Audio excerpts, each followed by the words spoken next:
বিএনপির সাম্প্রতিক আচরণগুলো হয়ে উঠতেছে ভয়ঙ্কর রকমের ফ্যাসিস্ট। আমার পেজে এসে একজন বা দুইজন না, একাধিক মানুষ হুমকি দেয়, কেন বিএনপির সমালোচনা করি, খুন করে ফেলার হুমকি দেয়। আওয়ামী লীগও হুমকি দিত ইনবক্সে, আর প্রকাশ্যে ওরা হুমকি দিচ্ছে 32 নম্বর ভাঙার পরে, কিন্তু বিএনপির কোনো ভয় ডর নাই, প্রকাশ্যে হুমকি দেয়। আমি আজকে একটা দেখাচ্ছি কি কারণে সে আমাদের দেশে আসতে দেবে না বা আসলে বাইসা থাকতে দেবে না, ওটা ওরাই জানে। এরা ক্ষমতা আসলে কি করবে আল্লাহ মালুম। আইডম থাকলে করে নিস রে ভাই, করে নিস, যে জিতবে ওই তো সিকান্দার হবে।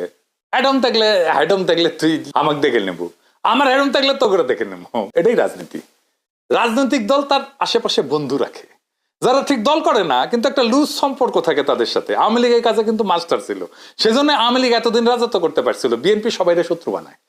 এদের কর্মীদের রাজনৈতিক শিক্ষা এতই দুর্বল, এরা যখন দাবরানির উপরে থাকে তখন কেসো হইয়া থাকে, আর যখন ক্ষমতার গন্ধ পায় তখন নেকড়ে হইয়া ওঠে।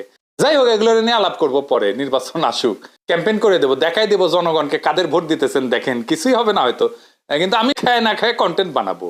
শুধু আমরা যে গালিগুলো দিছে বিএনপির কর্মীরা, সেগুলো কম্পাইল করলে না 10টা এপিসোড হয়ে যাবে।